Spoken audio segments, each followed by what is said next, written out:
Many years ago, when I was still living in the Brownsville section of Brooklyn, there was a synagogue that was like one of those islands with a few remaining survivors, some older people. My father, Zefran Laracha, was the youngest person there when we didn't go with him to shul. During the week, they didn't have a minyan, but on Shabbos, they scraped together a handful plus. They just made it for minyan. But Rosh Hashanah Yom Kippur, people would come out of the woodwork that once lived in the neighborhood or that had some affiliation to people that lived in the neighborhood, and they had no other synagogue connection. So they would come to daven. Invariably, most of them were driving. They parked somewhere in the area and they walked over. In any event, that was the nature of that shul. The neighborhood had changed, and there weren't that many Jews left. We were amongst the last holdouts. I remember we were all yontif dressed for Yom Kippur. My brothers, myself, my father. We were walking to shul and we were wearing our Shabbos clothes and sneakers. Didn't have the range of fashion, non-leather options that are available today. We were wearing white sneakers. So we were walking up the corner to go up to the shul, and there were a number of black guys there that I played ball with. Some of them I knew, and one turned to the other, and he looked at us and said, "I guess there must be a track meet at the shul tonight." All going in our sneakers. In a certain sense, he was right. There was a track meet, except that we weren't racing each other. We're in a track meet, a race with ourselves, to soul and body, each one heading towards the finish line, and who's going to make it? Who's going to triumph in this essential primary race of the calendar.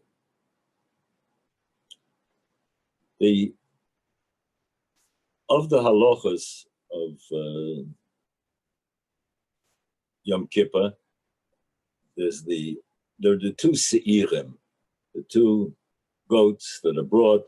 One is a chatas, one is a kol mechatas, one is goes lazozel. The one that goes lazozel is symbolic of the sins, similar in a bit to the tashlich procedure, where we're symbolically ridding ourselves of our averos. And the Rebbe Shem has given, since averos sometimes visible, sometimes non-visible, sometimes it's just a lack of motivation, a lack of passion, sometimes it's actually behavioral, but there are different categories of averos, of sins, of failings that the Jew might have. But the Rebbe Shem gave us a remedy. For every malady that exists, there's a remedy spiritually. And the Rebbe Shem said that the averos can be foisted, hoisted, placed on this seer, and then that seer is a special person assigned to that task, is sent over the cliff to Azazel, an area, an Emek, a valley called Azazel. That how that works, mystical. Don't pretend to understand the inner dynamic. We just know that the halachic procedure requires that the two seirim, these two goats, must be identical. The one that goes for the chatas, which is a conventional, classical korban chatas, and the other is the seer that goes to Azazel. They must be identical, and they're chosen by the determination of which goes where is by a goro, by a lottery. Why would they have to be identical? And what message might, one of the messages that we might take from this esoteric procedure? Yesterday, Tzom Gedalia, we read about the assassination of Gedalia. He was the last remnant of a Jewish ruler, though he was subordinate to the Babylonians, to Bovel after the Churban of the Bias. But he had been appointed by Yirmiyahu Hanavi. And the Pasuk says that Uboy Shmuel ben Nesanya, he was Mizera Hamalucha, he was from Beis David, and he assassinated Gedalia. So it teaches us that this is the Tzom Shvi, besides the fast of Yom Kippur, obviously, but it's a fast that was designated by Chazal that to commemorate and to teach that the Churban bias is equated with the Misa, the death of a tzaddik. Now here he was assassinated, he didn't just die, he was assassinated. Bo Shmuel ben Nesanya was Zerah Melucha, and he killed him. The Gemara, in discussing the different fasts, and Gemara and Rosh Hashanah, the Gemara says, Umi Holgo, who killed him? And it answers that Gedalia ben Achikam was killed by Yishmael ben Nesanya. The Turei Even asks, well, what's the question? It's explicit in the Pasuk. The Gemara is not in the habit of asking something which is explicit in a verse. Says, Turei Even remains with a kasha. Later on in the Gemara, we have the discussion of those days that will be festive days when the Beis Mikdash is up and running, which it's Megillas Tainus, a listing of days that we shouldn't fast. But Gimel B'Tishrei was even when before the Beis Mikdash was up and running again. Why? Because in the time of the Hashmonaim, the Yevonim, the Greeks, had made a decree not to put Shem Hashem in a shtar, which was the custom of the Jews.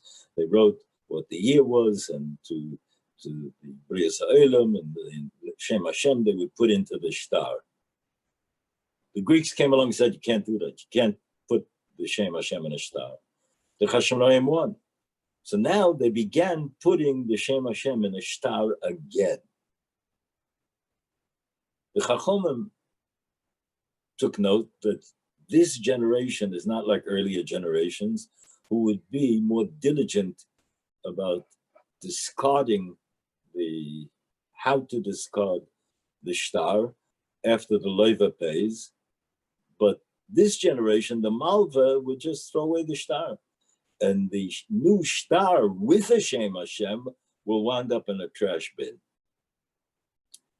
Chilul Hashem, Kvod Shemayim. So the Chachomim made a decree not to do it, just like during the the Tkufa, the time of the Greeks, we were prevented from writing it. Now the Chacham said, yeah, we have to go back to that. Because this door is not like the earlier doors, where people would be much more careful and sensitive to the Shem Hashem in the shtar. And Rashi says, the Malba Pella, Rashi says, and there was a nes that they listened to the Chachomim. And therefore, it's a Yom Tov. The listening to the Chachomim is tantamount to a nes, says Rashi. But thematically, there's a continuity here from the Gemara of Yishmael ben Nesanya. The thematic continuity is that sometimes somebody can have a good case. He's got a right taina. Yishmael ben Nesanya was Mizera Melucha, he was from Beis David. And there was a significance and importance to carrying on. Any leadership should, the Chatchila, preferably be from Beis David. The Reish Galuso would always be appointed from Beis David. So Yishmael ben Nesanya comes with a taina. He's from Beis David. Yeah. But here there was Gedalia ben Achikum was appointed by Yirmiyahu Hanavi. The Gadol Hador appointed him and said, now is not the time to go high profile, to have the leadership, the administrative leadership from Beis David. We have to now conduct ourselves in a galut syndrome. We have to be low profile. Low profile means the galut syndrome. Rav Henkin in the Sefer Lev Ivra Zatzal writes that our limud is limud of Talmud. He's answering the question why we don't emphasize the teaching of Nach in the yeshivas. Of course, we have to learn Nach, but only after somebody is saturated with Limud HaTorah and the perspective of Chazal on the psukim in Nach. The Sholem Eshiv brings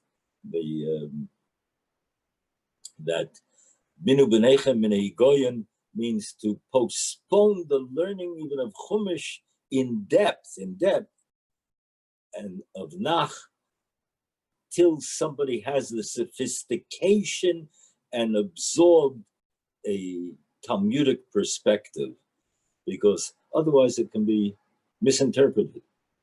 Rav Henkin says that the psukim in Nach describing the warrior feats of the kings, the shoftim, the generals, can lead to a different kind of self-image, not the self-image of the Galut Jew. And our task today is to expend the imagination, the energy, the keiches of Klal Yisrael on our spiritual development, to remain in connection with each other, and as Klal Yisrael, though dispersed, to transcend those limitations and to connect to the Ribbon Shalom. And so we have to forfeit certain kinds of self-image which encourages certain behavior and certain conduct. That was in a real sense, the challenge in coming back to Eretz Yisrael. The Rebbeinu Shem gave us this gift of coming back to Eretz Yisrael after the devastation of the World War II years of the Shoah, and there was a sense that it's again depending on your starting point. If your point of departure is Yiras Shamayim and the sensitivity to ingraining, absorbing, internalizing the Talmudic perspective, you react one way to this new opportunity. If somebody, lo aleinu, is void of that perspective, there's another kind of reaction. It becomes keichav yetzim yodi. It becomes the Jew gets intoxicated with the sense of triumph of his mission. Yes, there is a special destiny. Yes, there is a uniqueness to our history, but that's only in order to give us the resources and the platform to go further, to do what we have to do, ideally. And so, the two Seirim, in a sense, people have to make choices. They seem to be identical. Fine, you're going one path, I'm going another path. We both have a sense of national pride. We both have a sense of allegiance to Klal Yisrael. We both have a sense of wanting to see Klal Yisrael live fulfilled in our own country with our own national identity.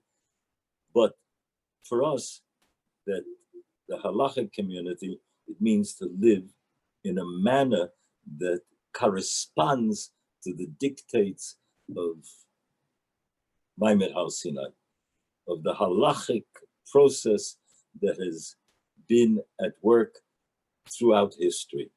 Yes, Yom Kippur is a day when there's a cleansing. It's fascinating. It's the 2 days that Jews have ever had a sense of internal reawakening. The Pesach Seder, secular Jews, however remote, seem to have an inner intuitive pull, and Yom Kippur. Those are the 2 days that correspond to this day, to this feeling. But what do we do with it? Where do we go with it? In our times, again, resurfacing in so many different ways. I've heard very, very vociferous pitches for Aliyah, Bismaneno, because of the collapse of law and order in America, and doomsday eulogies of the American civilization and government. I think it's deeply mistaken. I think it's excessive. I think it's what our anti-Semitic enemies want to hear, that we're about to abandon those bastions of Golos that have been so hospitable to Klal Yisrael, and however much under attack the systems are, we shouldn't be at the leadership to declare the demise of those systems. Adarabah, let's do what we can to positively reinforce the systems in a meaningful way. Aliyah is always a mitzvah, according to the Ramban, according to many others. But it has criteria, and it shouldn't be rooted in the sense of messianic fulfillment that we can't be koveya. The ito achishena. There are times where we might be zeicha, we might be privileged to bring it earlier, the climax of Ikvus de Mashiach. If not, it'll be beta, it'll be in its time. More Jews can come to Eretz Yisrael. Of course, we need them here. If we had a greater frum population in Israel, it could be have extraordinary ramifications for the community over here, reinforcing and growth and building of the Torah world. And very, very pragmatic terms, it would bolster the vote of the Frum community, but not built on the embers and ashes of where we have enjoyed so much hospitality and declaring that it's all over there. I think it's a gross mistake. And so, Klal Yisrael, Talmidei Chachamim, Bnei Torah, Amaratzim, all feel the sense of the embers that are still glowing. The Shem Shmuel writes that the Am Ha'otz is the Loshen Am is not just people, but it's also ma'ameme, that a gacheles, a coal, the embers tend to glow. The Am Ha'otz, there's a glow there that yet remains, a residual glow that if fanned, it can become again a flame. Again and again in history, we're going to have to make choices of the most difficult choices are between what seems to be good and the actual good. What is good and what is yet in a particular case has to be subordinated to the better. There are ideal situations. The two Seirim tend to seem and appear identical. And there are different periods in history. That's why we need a Torah Sheba'al Peh. One of the prime reasons why we need a Torah Sheba'al Peh is because we have to make judgment calls. And when the Chachomim are listened to, as Rashi says, it's a nes. But we need that nes. That's the nes we need. We need the nes that the Amei Ha'aretz should glow sufficiently, and that the Bnei Torah should be able to fan that flame and to bring it to a sense of warmth, to light the darkness of the Golus, to that flame. The same flame, that same Eish, which is throughout Nach, throughout Tillim, is compared to the flame of Torah, is also the flame of the Yetzer Hara. As we say in Tefillah Zaka, that it's burning in one's bones. How do I differentiate? How do I know which is which? It feels good, it sounds good, it's right. The two Seirim seem to be interchangeable. Yes, but I'm going to have to make a choice. I'll make a choice that the Rebbeinu Shalom has to direct me. How do I know what the Rebbeinu Shalom wants? That's the position. When we had Nevi'im, we had Nevi'im. When we don't have Nevi'im, we have Chachomim. And it's Lo B'Shamayim here. We don't look for signs that hard for anyone to take the responsibility, to the authority to interpret the signs in a exclusively mystical manner. We have halacha, the Daled Amos of halacha, and that's what teaches us and tells us how to make our judgment calls.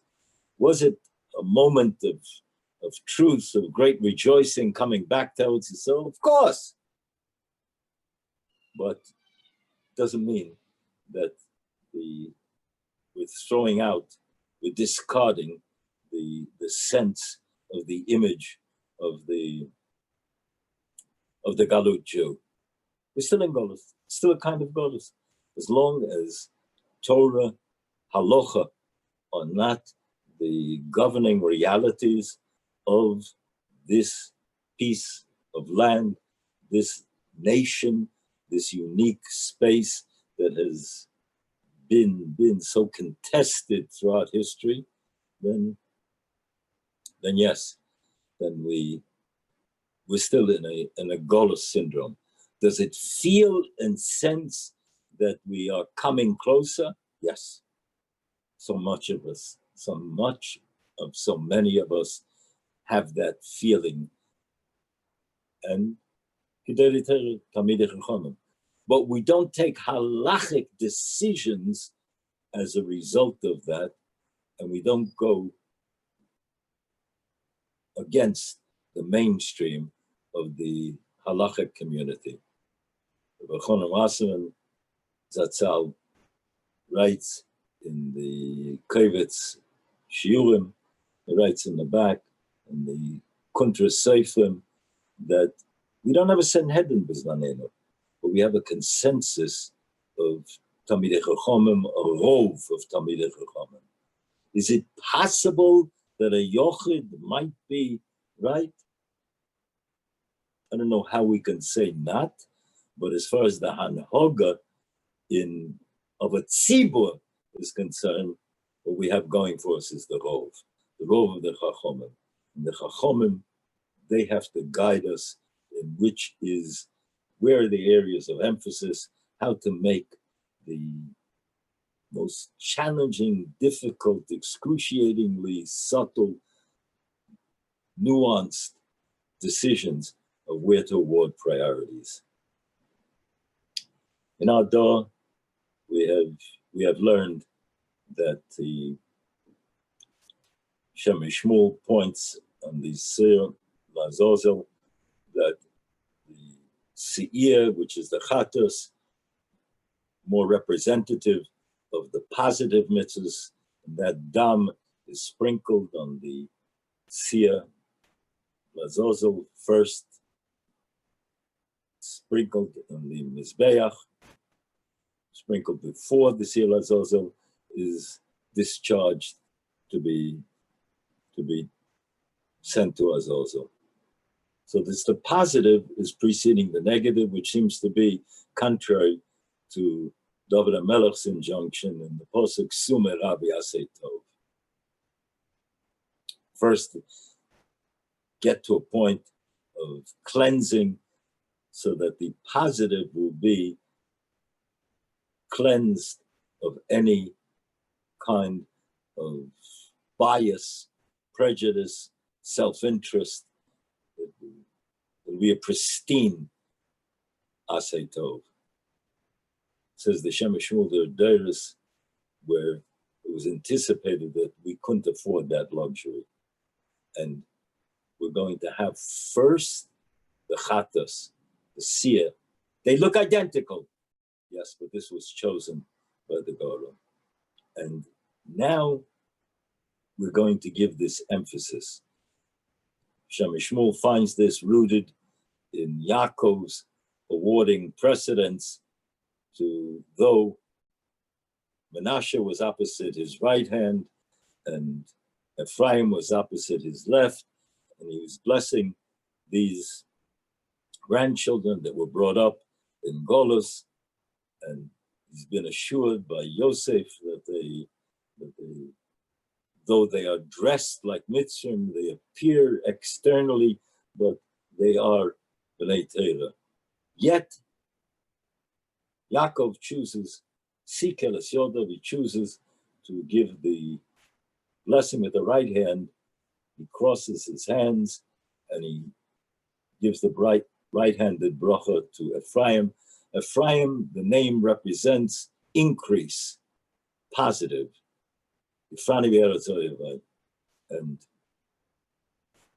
Menashe, Meshani Mikol Amoli, that the Rebbeinu Shem is cleansing away his toil, frustration, suffering. That's the negative. Bali Musa asked, why didn't he switch them over? Put Menashe on the left and Ephraim on the right, if that's what he intended.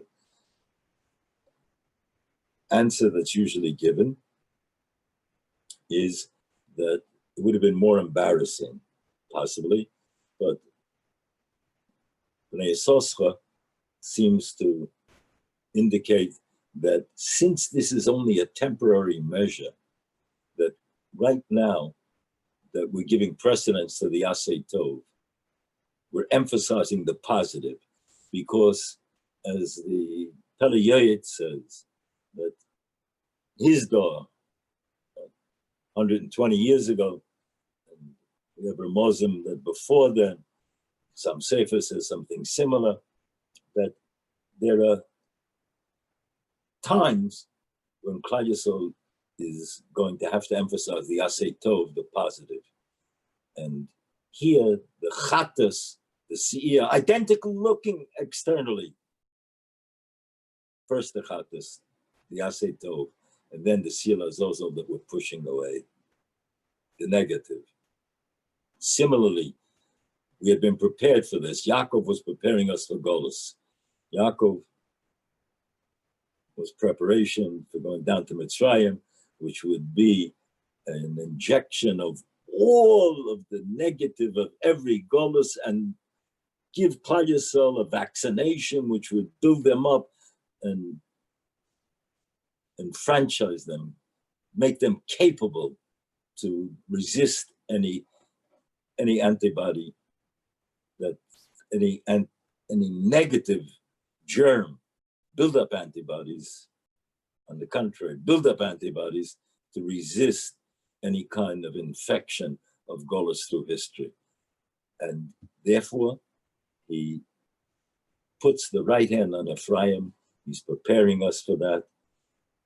But since it's only a temporary measure, ideally, there'll be some point in history we'll come back to the preferred program of Sumer Rav Yasei Tov, the negative preceding the positive.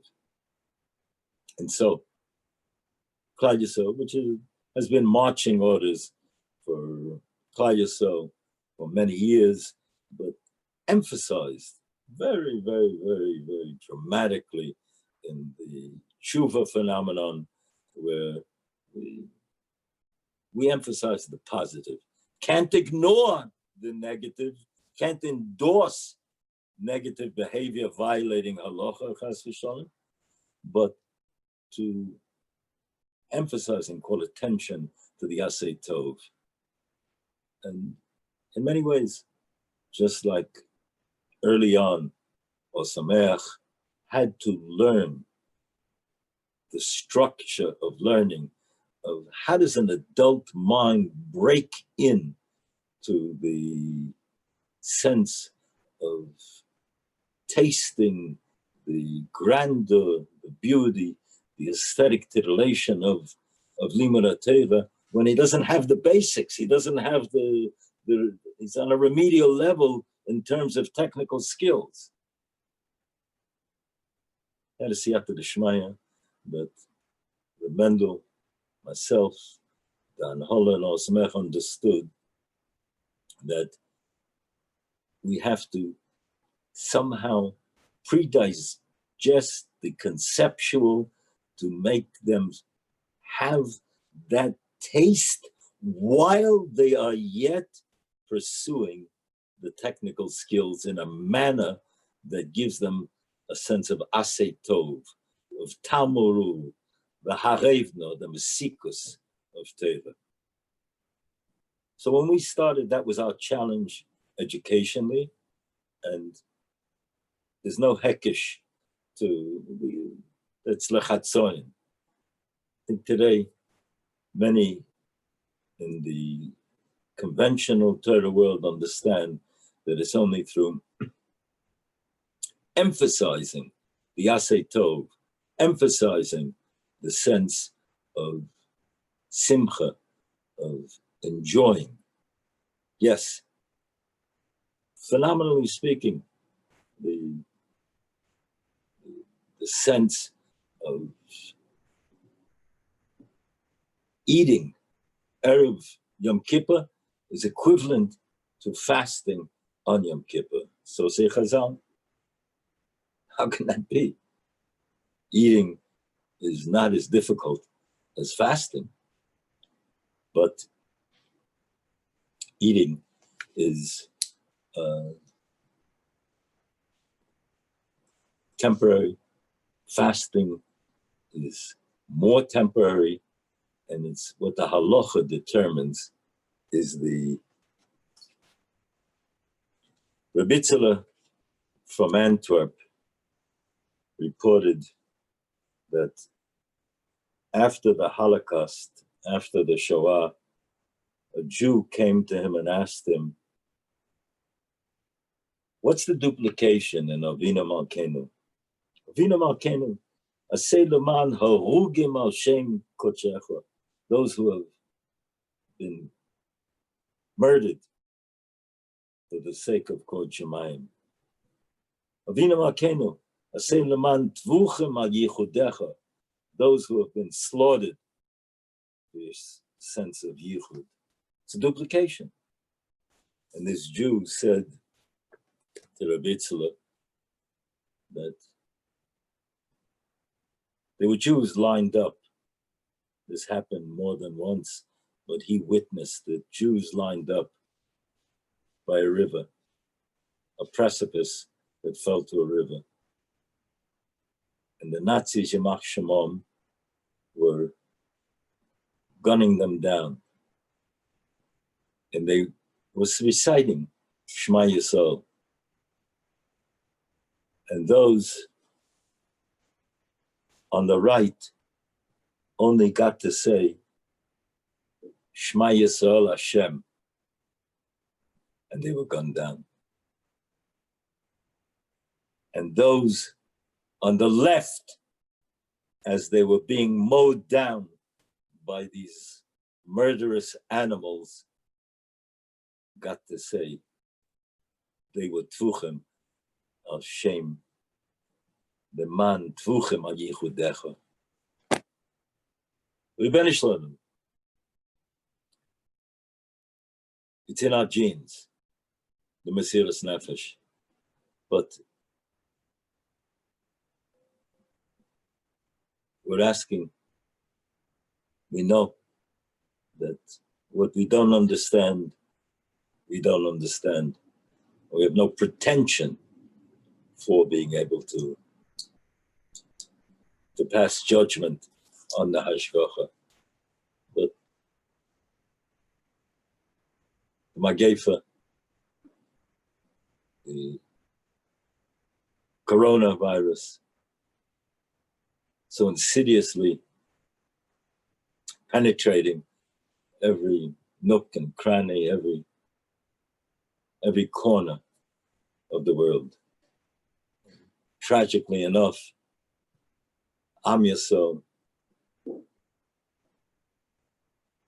somehow seems to be singled out for even being more vulnerable. Eretz Yisrael, outside of Eretz Yisrael,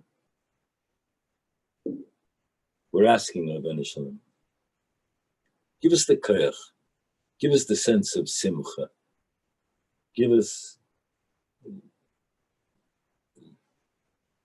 kapor, the siyata d'shmaya, that we should be able to translate the suffering, the empathy with the suffering, the frustration into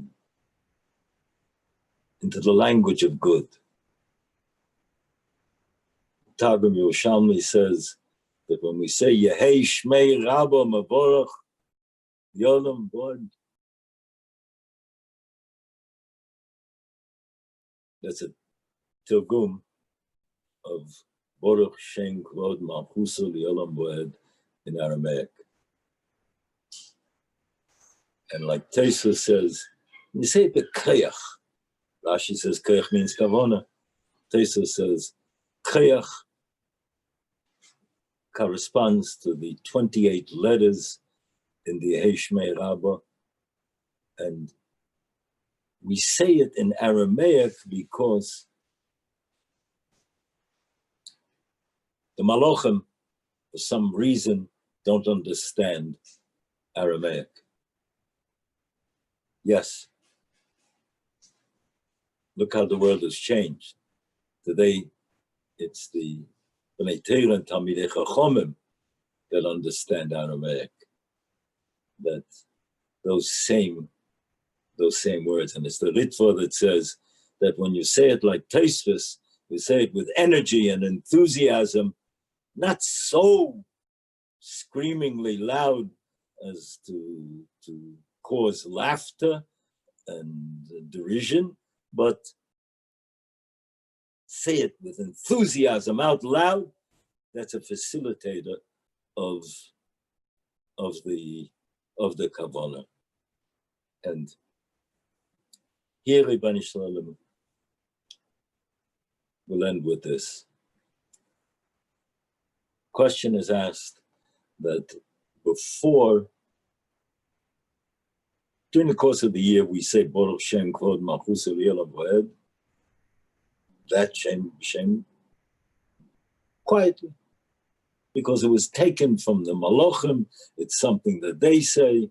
Again, that's why we say it according to the Targum Yerushalmi in Aramaic, Yehishmer, that we say out loud, but the Lashon Kodesh we say quietly. 2 times a year we say it out loud because we're comparable to the Malachim from whom it was taken. Leil Yom Kippur and Yom Kippur by Shachris. Question was asked then, but Motzi Yom Kippur, we fasted 25 hours.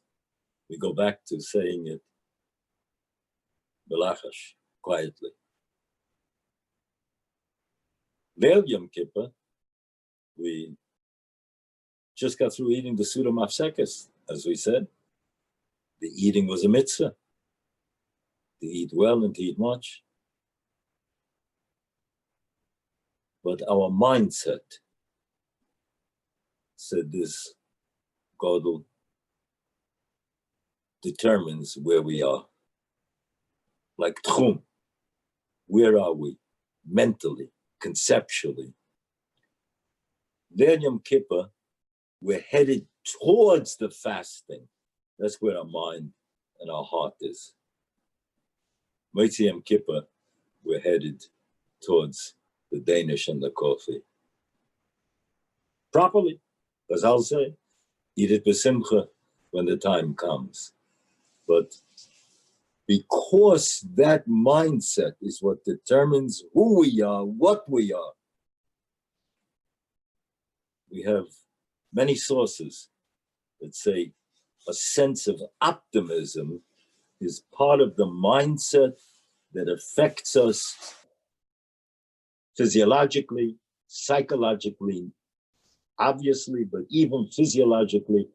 There are sources in Teda, Psukim, according to the Gur, according to others, that your mindset affects your responses and your behavior and your resiliency. B'nai Shalom,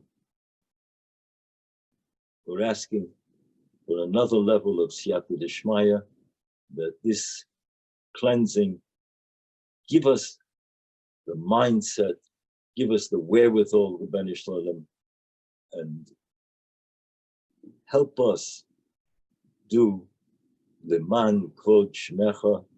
It should be all our actions should be for Kvod Shemayim. We should have the Keiches HaNefesh. Should be a Gmar Simateva for all of Klal Yisrael, and the world should get the word should be, ideally, Miteich, Simcha, and Shalvas HaNefesh. Gmar Simateva to everybody. Shalom.